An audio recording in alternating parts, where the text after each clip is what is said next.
I get this feeling when I watch the Los Angeles Rams of, I don't want to say it's impending doom, but more of a like, how much longer is it going to be like this, right? And maybe it started after their Super Bowl win, where they win all in. And again, like I will always point to the Rams and say, if you're going to go all in, that's the way to do it. Don't half-ass it. Don't pretend like you are. Truly do it. Because if you truly do it and it pays off, then you look like a genius. And it paid off. So you look like a genius. Even if it takes the Rams another 20, 30 years to get back to that point. If you were a fan base and told me you wouldn't sell out to win one Super Bowl title, what type of fan are you? Well, I want to have long, sustained success. I want to win Lombardi trophies. I would rather win one Lombardi trophy and be last place in the division for 19 straight years than sit there and make the playoffs 18 times in 20 seasons, make the Super Bowl once, and not win a Lombardi trophy. I'm sorry, I think if you like option two, I think you're crazy. You're not playing this game for fucking second place. Anyways, I digress. But, maybe a bit of this is like once Aaron Donald retired, as you start to wonder, like, okay, this team's going to win, but now you're on the other side of that, right? Aaron Donald's retired, and he just counts down the clock until he's a first ballot Hall of Fame inductee. But how much longer is Matthew Stafford going to be the quarterback of this team? He's already in his mid-30s.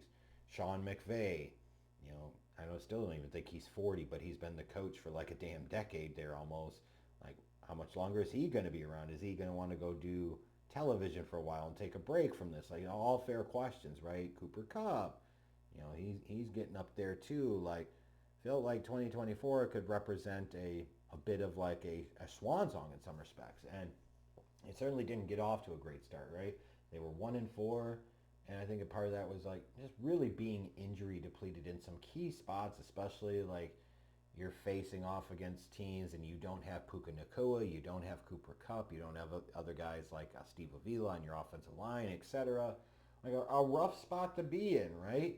Um, Credit to them though, like they got through some of those injury problems and the slower start, and they kept plugging away. They kept plugging away.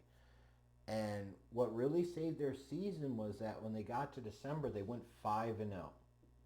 Like if you can go through a month where you have 5 games and you win them all, it'd be a huge upset if you didn't make the playoffs. But that was the thing that like changed the entire season for the Rams, because even when you look at them there, you only have, 4 wins heading into December, 5 wins heading into December. Like, you needed a big December, and this team got into a rhythm.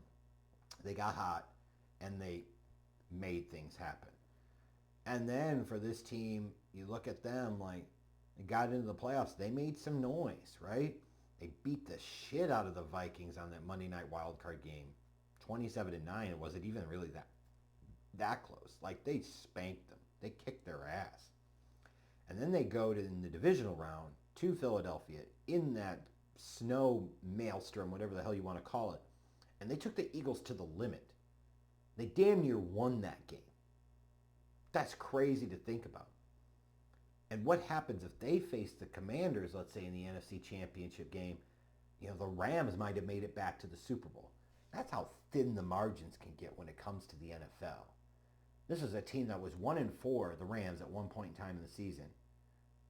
But they ended up being this close to making it to the NFC Championship game with a real legitimate shot of making it to the Super Bowl. Just weird, funny how that can all play out. What was the key to success for them? Kieran Williams had over 1,300 yards, almost 1,300 yards rushing and 16 total touchdowns. So you saw a bit of a philosophical change for this team as they ran the ball more in 2024, tried to introduce more balance, and they kind of had to by default, right? Because you only got 11 games from Puka, you got 12 games from Cooper Kupp, and I think you could say like Matthew Stafford had an adequate season, but it certainly wasn't a special season, right? But it's not one you could say that he fell off a cliff either at age 36. It's just like he was okay, right?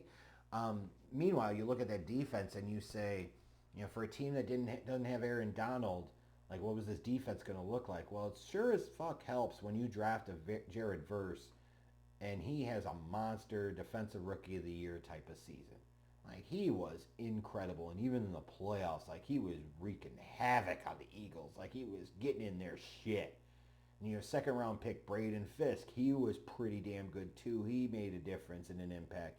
And you have those guys along with Kobe Turner and Byron Young, and all of a sudden you're talking about the foundation, a core of a really good defensive front seven, a defense that you can win a championship with, and in some ways because of. Like that's a really, really good spot to be. And it just shows how quickly you can go from having a concern area to all of a sudden this is a massive strength. And that's what it was for the Rams. Their defense overall, though, did give up a lot of yards, and they were middle of the pack in points allowed. But when it mattered and they needed the defense to start showing up, that defense started showing up and making some plays. But now as we get to this offseason, again, indeed, it feels like you could be seeing the changing of the guard and a change of the era. The talk about looking to trade Cooper Kupp, being open to trade Matthew Stafford. And I don't really understand the play here when it comes to Stafford. I can understand it more with Cooper Kupp. But I really don't understand it for anybody involved when it comes to Stafford. I know Stafford is only a few years away from age 40, right? So he is much closer to retirement than he is the draft in terms of the span of his NFL career. There's no question about that. But he's still playing at a relatively decent level. I can't imagine any of the other trade partners out there being in a position, whether you're talking about the Giants or the Browns or the Titans, like teams like that. There are others that you could throw in the fold there too, right? Can't imagine other teams looking at themselves that would be in a position to potentially trade for Matthew Stafford, that would sit there and think to themselves like, hey, we're a Matthew Stafford away from winning a championship. Like that just doesn't make any fucking sense. Like the teams that may sit there and feel like they could trade for a guy like a Matthew Stafford might be the Minnesota Vikings, but like if you're going to do that, why wouldn't you just keep Sam Darnold at that point? Maybe you say the Pittsburgh Steelers, but is it really? Are the Steelers really a Matthew Stafford away? I certainly as fuck would say no. I think they're also a head coach away. So it's just weird to me that the Rams would be open to trading him, that Matthew Stafford would want to go anywhere else. I realize he wants to get paid. That I totally get, and I respect that because he's got to be looking at some of these other quarterbacks he's saying getting $50, $60 million a year at the tail end of his career and say, like, I'm at least as good as some of those guys, and he's right. So he should want to get paid here at the end of his career. I can't knock him for that. But if you're the Rams, like, what are you doing?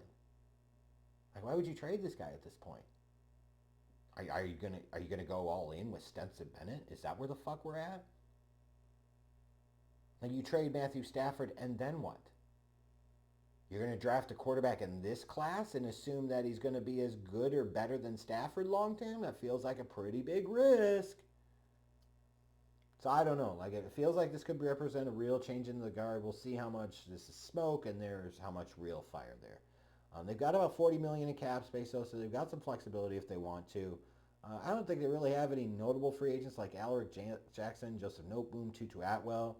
Like if any of those guys were gone, would the Rams really feel it that much? Maybe Jackson. Certainly not Noteboom. He stinks. And Atwell is a solid player, but he's not Puka level. He's not Cooper Kupp level. But we'll see like how active the Rams are in free agency. They've certainly got some needs.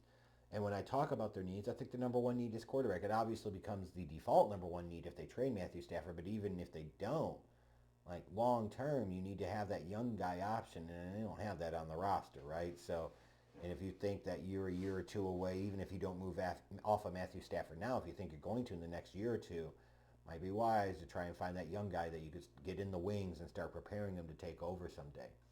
If you're going to trade Cooper Kupp, wide receiver becomes a massive need for this team. And even if you retain Cooper Kupp, him and Puka, it still feels like it'd be a bit of a need, especially with the way these guys get hurt sometimes, right? What would be wrong with having more options there? I think offensive tackle is a big need of theirs.